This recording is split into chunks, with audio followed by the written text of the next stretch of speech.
Et nous ouvrons la page santé de ce journal avec le lancement hier à Kaffrine de la campagne de sensibilisation et de vaccination contre la méningite.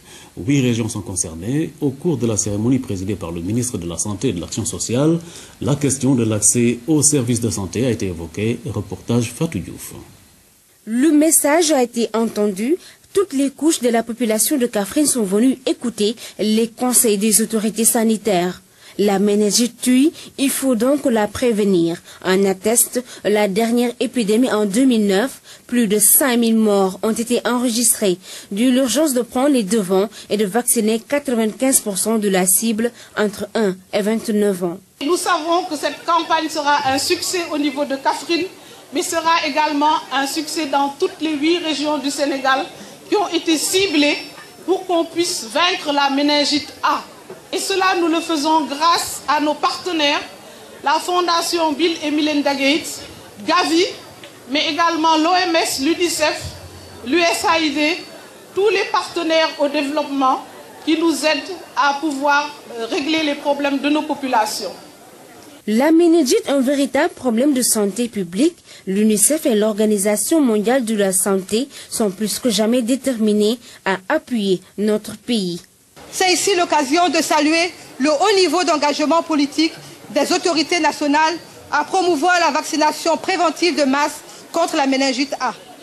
Leur soutien au développement du nouveau vaccin Menafrivac, en acceptant d'accueillir une partie des essais cliniques dans la zone de Niakar, dans la région de Fatick, constitue une parfaite illustration de cette volonté politique.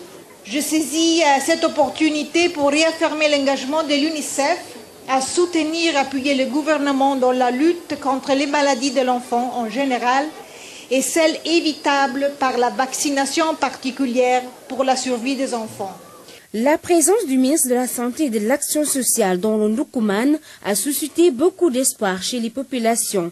En témoigne le chapelet de doléances listé par les autorités locales.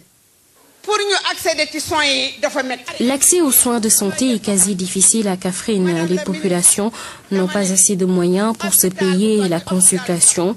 Il faut donc nous aider à réhabiliter le district sanitaire et à prendre en charge financièrement les médecins, les sages-femmes et les matrones qui jouent un rôle fondamental dans la préservation de la santé des populations.